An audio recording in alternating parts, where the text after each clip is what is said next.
I'm very excited to start this series with Bez today, who will talk about probiotics. I'm very fascinated about this because I didn't know Bez before, so we had time to discuss issues, and I realized that we have very much in common. In fact, we both worked on genetics, we both share passion about science. We were both in research in genetics. Bez has done his Ph.D. in Drexel. He graduated in 2010 with specific emphasis on different transcription factors, how they regulate apoptosis, program cell death. He's also a very successful businessman. And probiotics is not irrelevant to his talk. So yogurt, healthy yogurt, probiotics, and other stuff that actually he also has. He's an owner of Atlas Transportation, so he's been exposed to business, science, research. He has a very interesting personality. I'm not going to take more of your time. I think you will enjoy his talk. We went through the slides. I'm telling you, it's a great job. Bez, thank you. All right, thank you very much. Thank you. So the title of the talk is Manufacturing and Medicinal Benefits of Yogurt. This is a title that Sid helped project onto this talk. And I guess before we start with the talk, the question is, why am I here talking about yogurt? How did this happen that I took this spot? So I have a yogurt shop in Paoli. It's frozen yogurt, and Sid happens to be a very frequent customer there.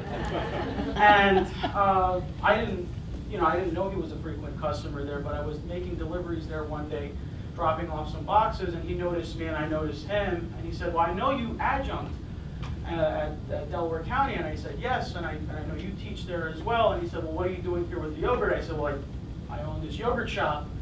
And he asked the reasons why I opened this yogurt shop. Now, there were business answers for that, and then there was scientific answers, and I thought he would be more interested in the scientific answer. So I gave him a brief synopsis of the logic behind why this is scientifically a better option than everything else, and he said, "You know what, you should participate in these talks." And he asked if I would participate in it, and at the time I said yes, and so here I am. So let's start off with something really simple. At the yogurt shop, people always assume that yogurt is very difficult to make. It's actually not a very difficult process. You can make yogurt at home. It doesn't take that much. You basically take your milk, for just regular yogurt, not frozen yogurt. You take your milk, you heat it to boiling, you cool it down to about 42 degrees Celsius.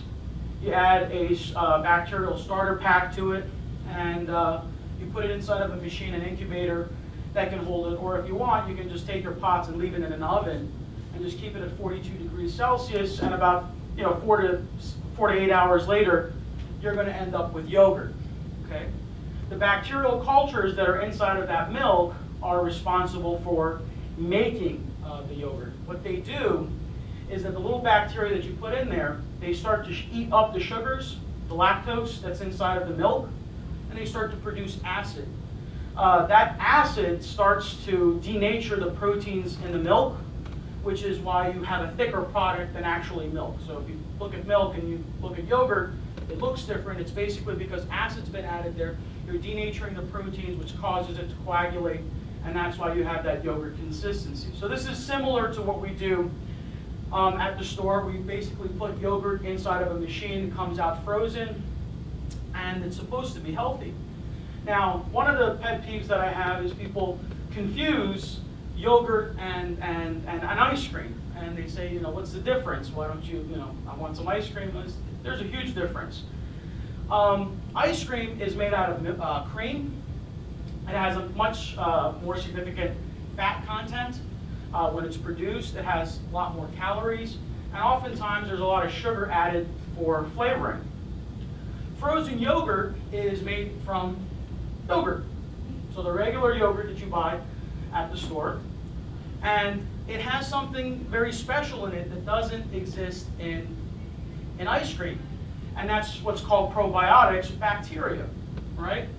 And this is what sets, really, for me, frozen yogurt apart from ice cream. The probiotics have a lot of health benefits to them, and they can exist in yogurt. Now, a lot of the yogurt shops that exist out there don't actually have live probiotics. This stuff comes from a box, so by the time it's processed, you're eating something that used to have probiotics in it, but it's dead. The yogurt that we serve in Paoli is actually live probiotics. You're going to get more of the health benefits there. So the fat content in yogurt is also significantly less, so we use about 2% milk to make it, and other stores may have a fluctuation from that. Protein content is a lot more, and it's healthier because it has a lot less calories. So frozen yogurt is a much healthier alternative to ice cream. So how could there be good bacteria? I mean, this is a concept that people usually don't think about. You know, the idea of you consuming bacteria may seem kind of revolting. You know, I don't want to eat bacteria. Doesn't bacteria make you sick? Well, that's true. Bacteria can make you sick. There are bacteria that you're not supposed to introduce into your body. But in fact, there are a lot of bacteria that are important for your everyday physiological function. They help you in digestion and a whole onslaught of other things that we're going to be talking about in this talk. So, in the introduction for this talk, we sort of wrote something out, and we said we're going to talk about the last 10 years of research looking at probiotics, this idea of beneficial bacteria. And the idea isn't, in the last 10 to 20 years. This idea of probiotics existed much longer than that.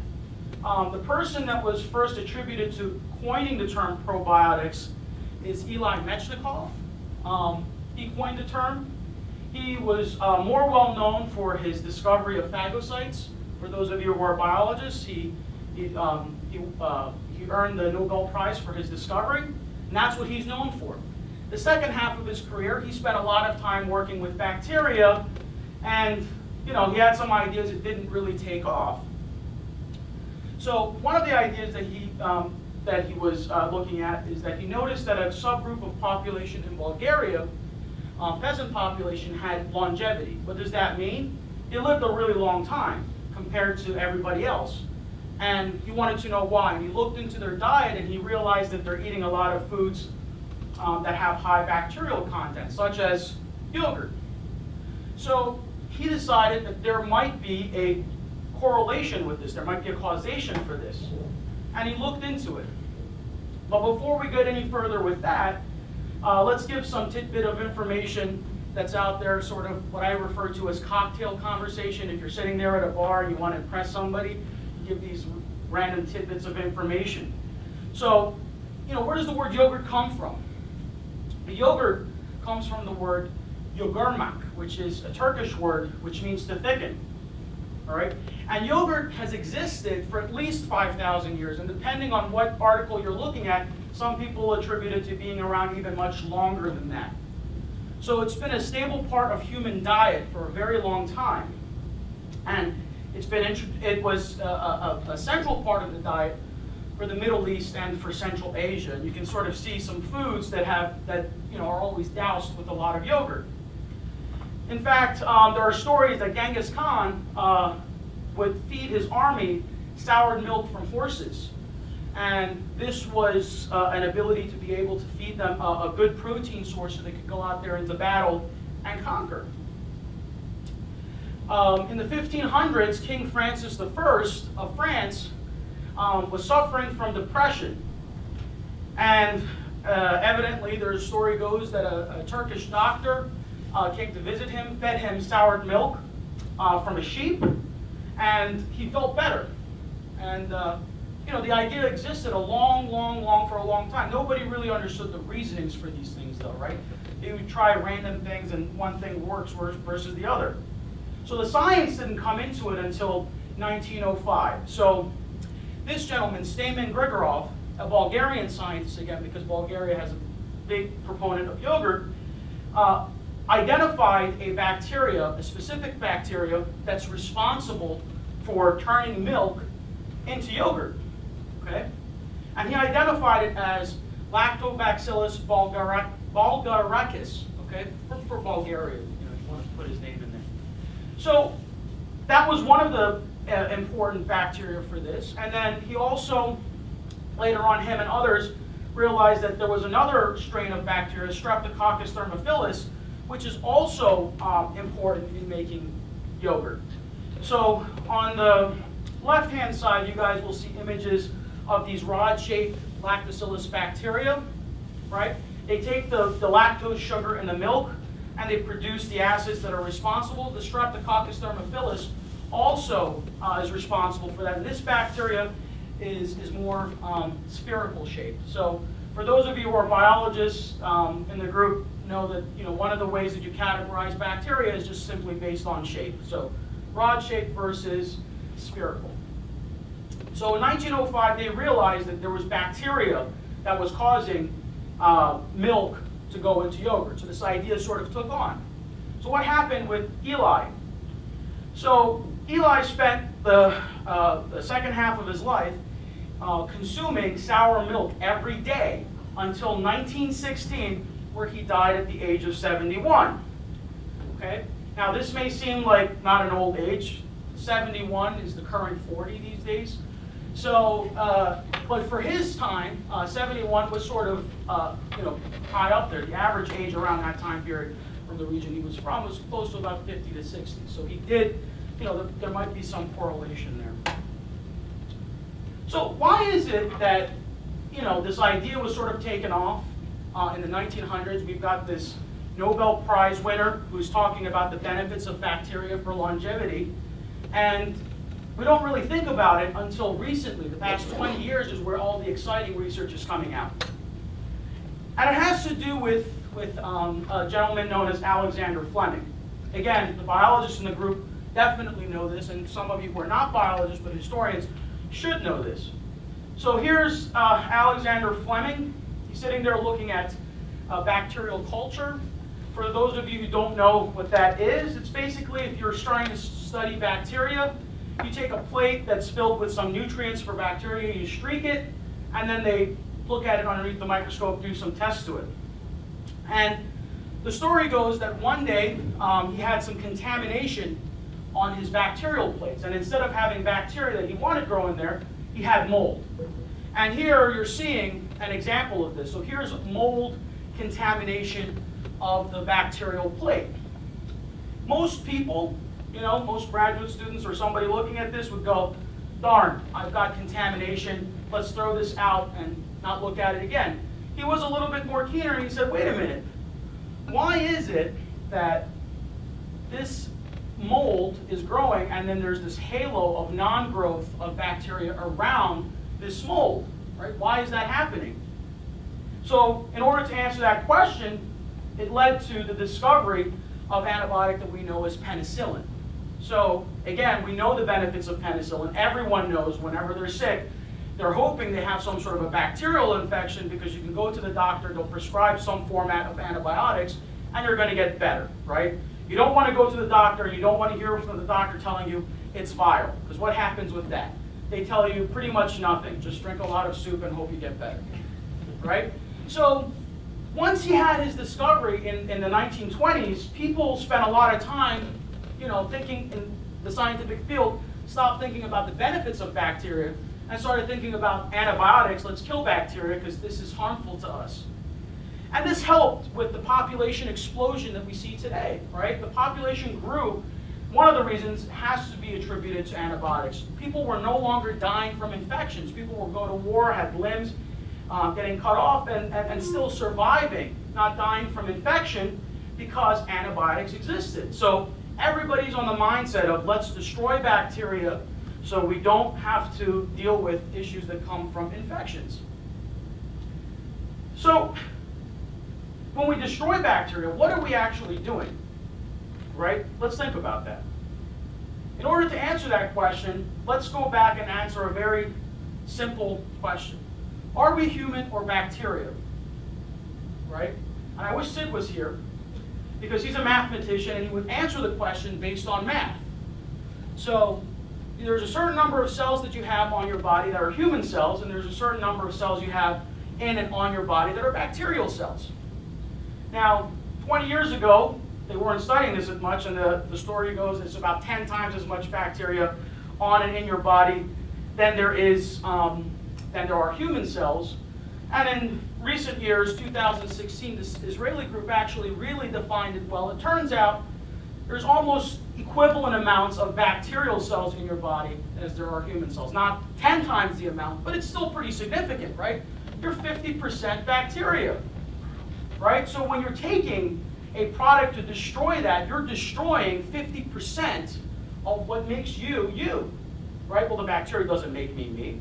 Well, that's what we're talking about here today. Does it? Does it have an effect on who you are, your personality, your functioning in life? Why do these bacteria exist, right? So where does the majority of this bacteria exist that we're talking about? So there's about 30 trillion human cells, the same amount of bacteria. Where does most of it exist? So most of the bacterial cells exist, no surprise, in your colon, where feces comes from, right? This is the other gross part of this conversation when I actually looked at this data. The other half of it, which is actually just as dirty as your colon, is your mouth. So the mouth and your colon are pretty much filled with the majority of the bacteria that we're talking about.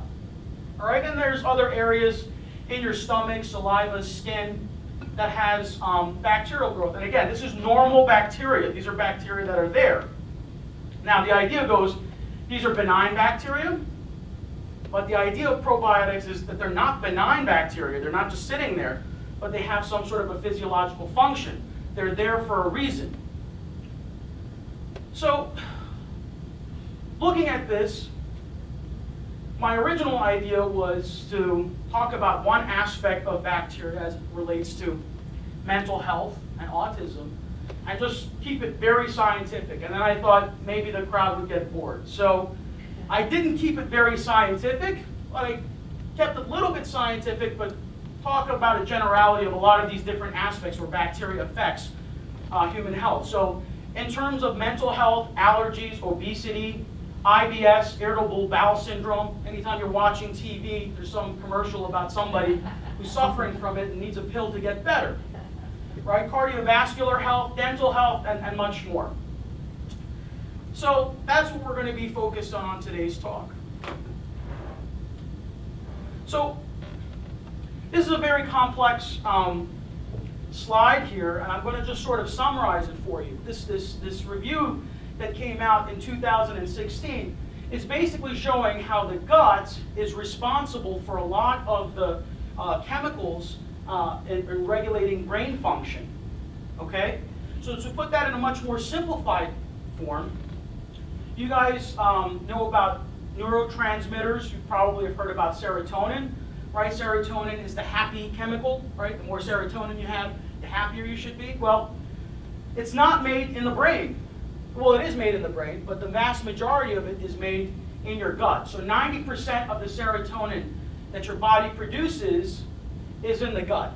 Okay? So this is a paradigm shift where people think serotonin is coming from the brain, near the brain, but in fact 90% of the serotonin you make is coming from the gut. Now that serotonin, a lot of it is not used for brain function, some of it's used for actual digestion, but there are clues that these serotonin do actually have an effect on the brain. Right? Cytokines, what are those? Those are chemicals that adjust the immune system and the immune response. Again, released by the gut. Where is the gut? Where the bacteria is. And then metabolites, chemicals that help regulate metabolic function. Where do those come from? The gut. Again, where bacteria are. So the simple question is, if you disrupt the bacteria inside the gut, will you have a disruption in serotonin? Will you have a disruption in cytokines? Will you have a disruption in metabolites? Will this have an effect on your behavior, your health, and how would this have an effect? So let's look at the simplest of examples to look at.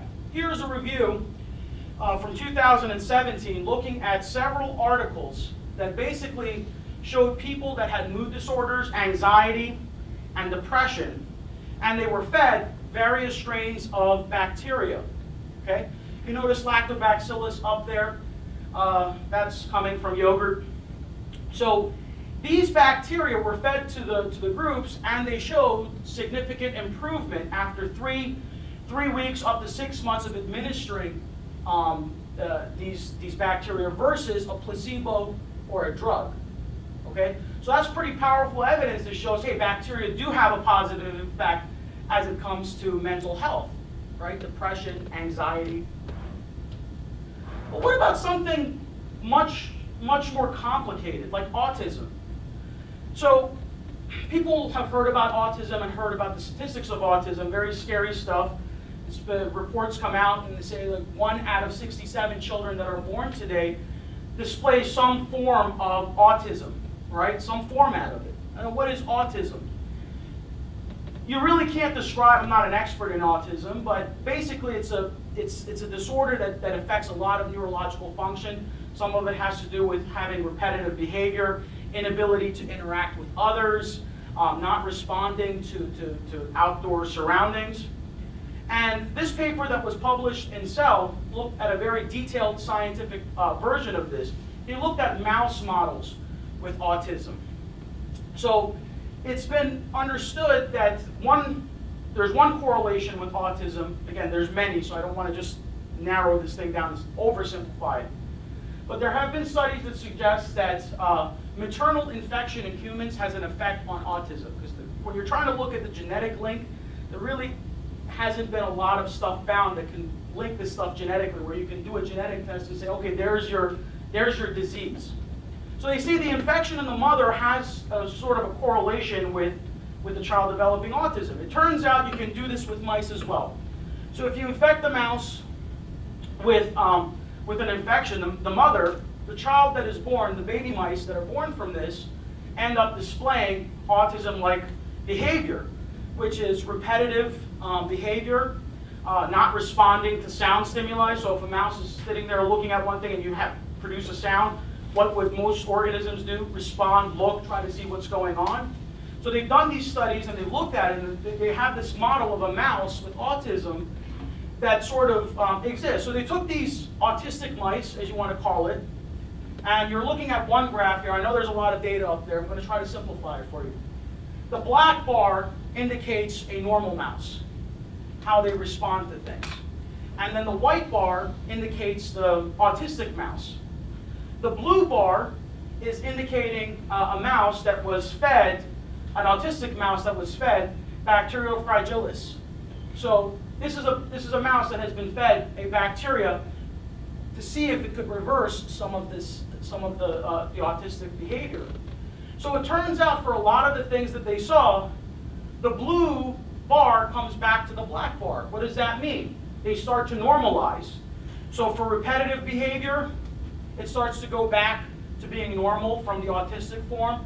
From responding to sound, you can see here, here's the response to sound, here's the autistic mouse, and again, going back to normal form. So there is reversal of this, but not in all aspects. They looked at social behavior, and the bacteria weren't really, this one strain of bacteria wasn't able to reverse the social negative part of this. But it's pretty significant that the response to sound, the response to repetitive behavior was statistically significant in reversing this. So again, suggesting that bacteria are important for this autism spectrum disorder. So when they talk about, autism is on an increase from the 1980s, you know what else was on the increase? Antibiotics that they started giving to people and also exposing in your foods. Okay. All right, so the question is, if we see bacteria benefit, then there should be studies that show antibiotics, which we usually see as not really harmful. The worst side effect that I've heard of antibiotics is what? You go to the bathroom because you've got some tummy ache. Turns out there are, when you really study this, there are some significant differences, side effects for antibiotics.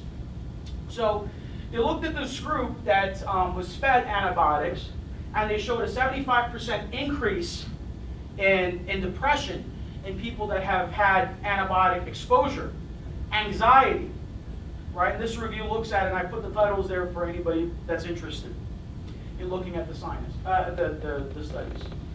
Not only for depression, but it turns out that if you treat patients with antibiotics, they're going to develop allergies later on, hay fever and stuff like that, because you've disrupted the immune system, and you can actually reverse that by giving them the bacteria.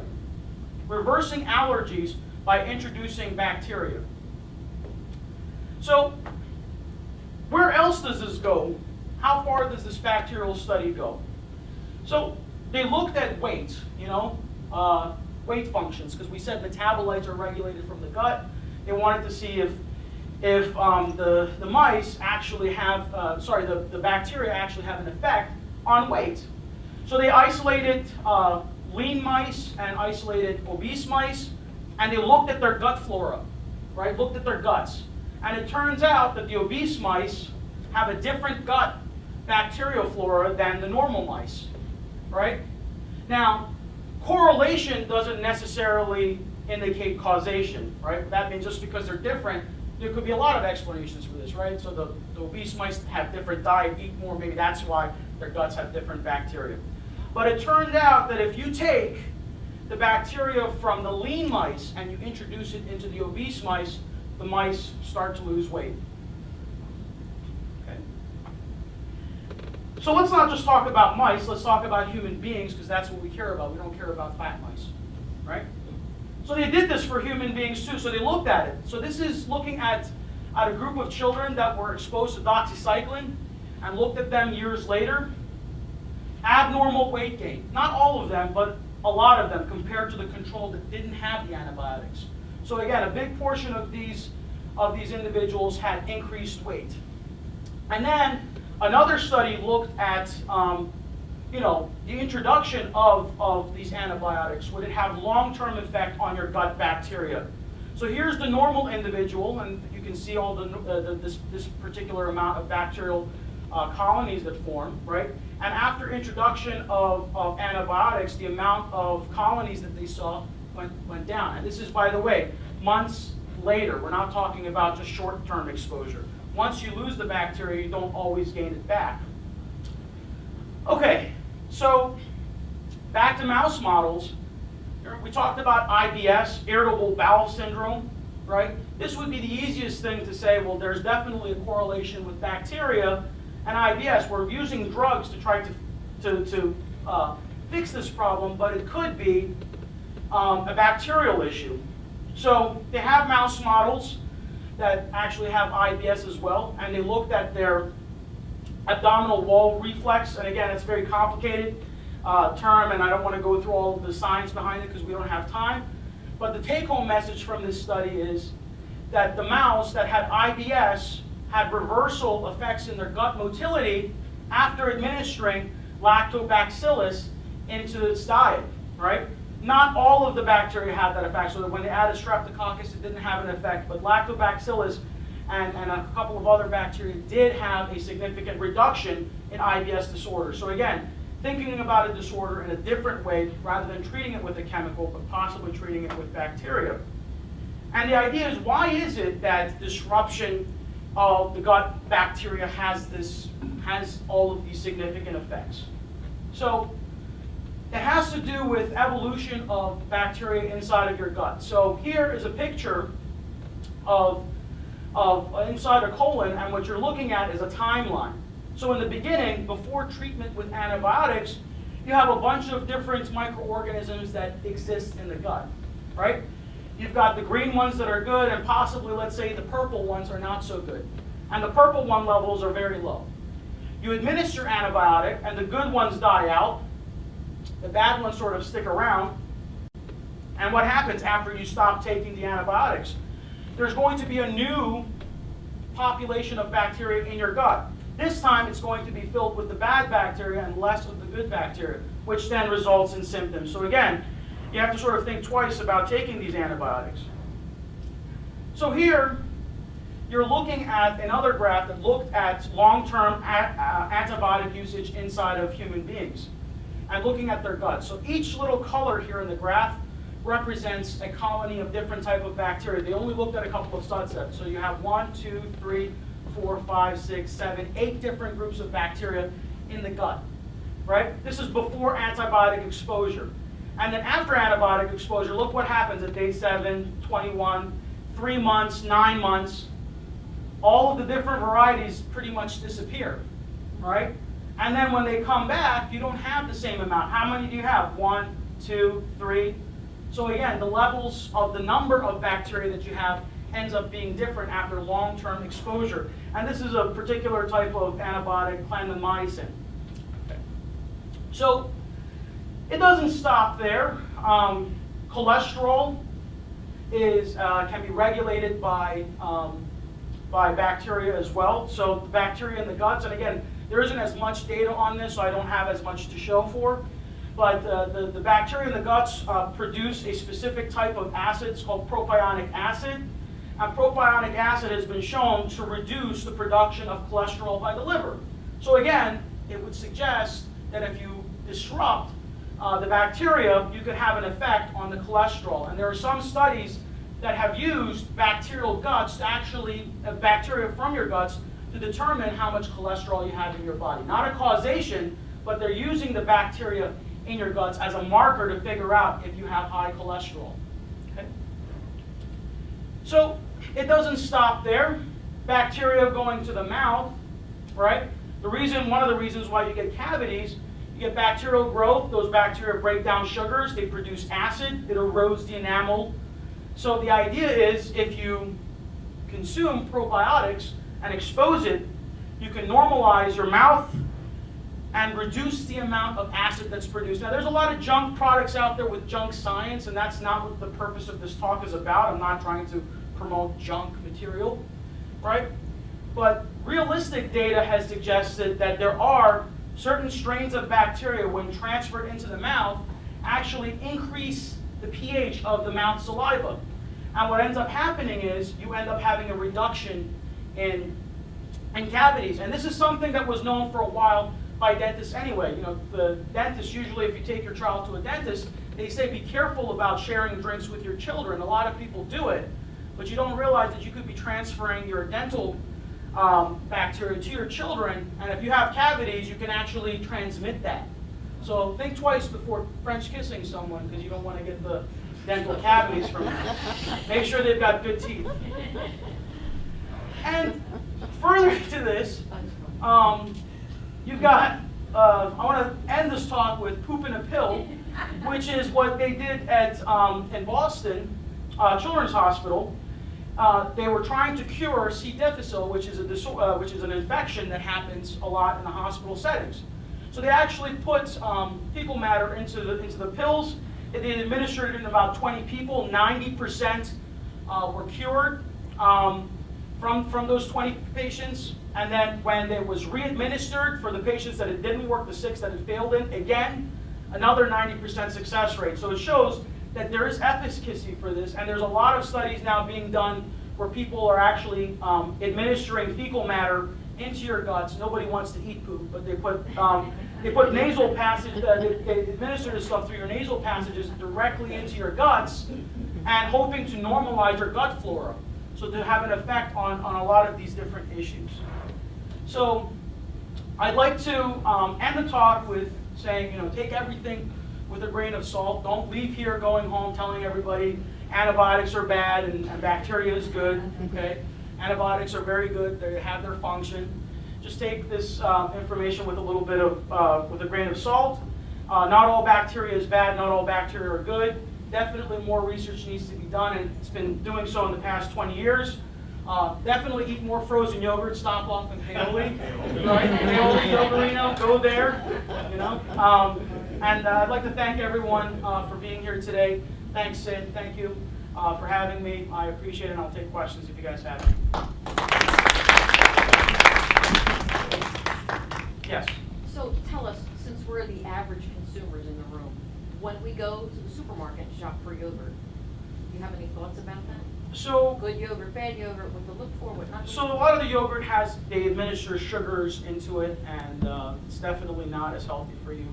look for labels that say live probiotics, because a lot of times you get something that is yogurt, tastes like yogurt, but in order to treat it and preserve it, they heat it and they kill all the beneficial bacteria before they do it. So if you want to look for a label that says live probiotics on there. And they have it, they have in the label? Yes, they do have. Some of them actually say live probiotics on it. You could look in the nutrition label. They'll actually, some of them will be good enough to list you on the different formats of the probiotics. So this research is getting there. And again, there's some people that are selling like garbage out there saying it can, cure for all ills, but this research is slowly picking up. I've been taking probiotics for a while, and this was great, by the way, very informative.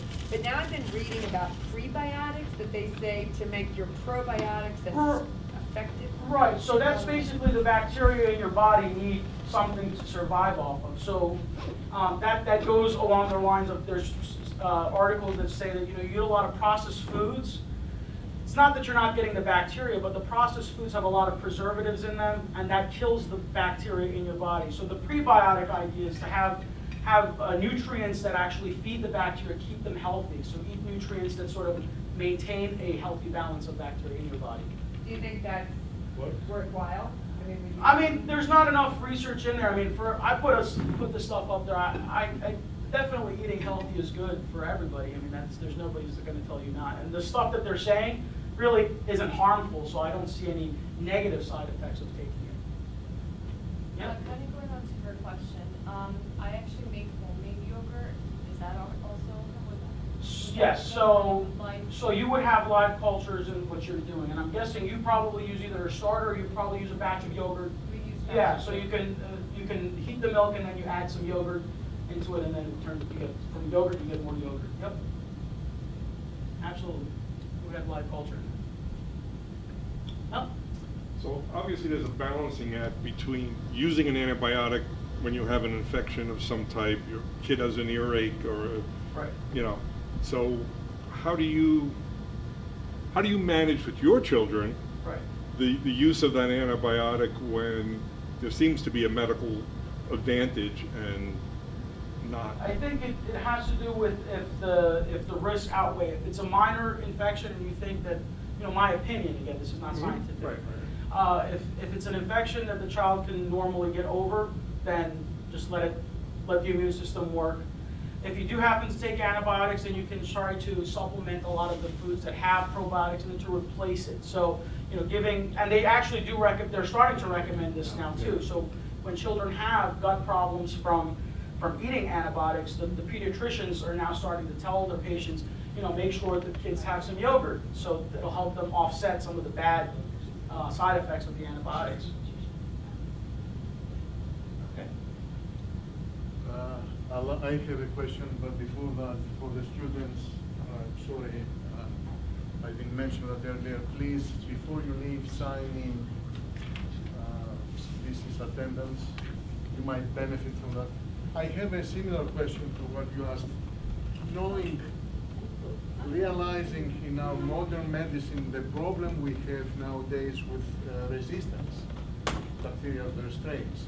It's amazing. I mean, the hugest issue we face in modern medicine is resistance of bacteria because of extensive use of antibiotics. And I was thinking about how do you balance that? I mean, really, how do you balance that? So that's interesting that you said that. In the because- future of medicine for the So next there are 50 years. people that have this idea that rather than trying to treat a bacterial infection that's resistant to antibiotics with different antibiotics, you can outcompete them. Exactly. Try to introduce different antibiotics, and that study's being done. Those studies are being done actively. So that looks like where the future is going to try to outcompete the bad bacteria with good bacteria rather than trying to kill it with different antibiotics. How's Big Pharma reacting to this? I'm guessing probably not as well because probiotics are very easy to transfer and set out. I mean, a lot of the stuff exists in a lot of foods. By the way, not just yogurt has bacteria, and a lot of the foods that you eat can have fermented foods can have bacteria in it. So, yeah.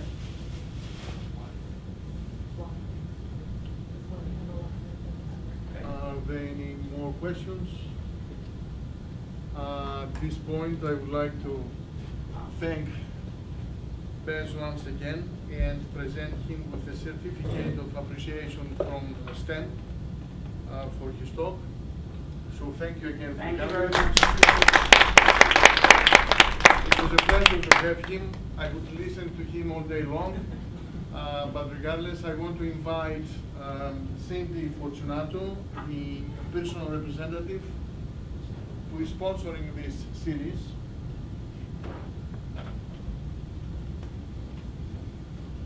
So Cindy, Thank you very much. Great, I thought thank that you. was very interesting. Thank you very much. Personally, and I have a child with cystic fibrosis, so a lot of antibiotics, and I have a son who has autism, so this was fascinating for me. I hope everyone enjoyed it. sure. Thank But you. we're honored to sponsor the series. Thank you.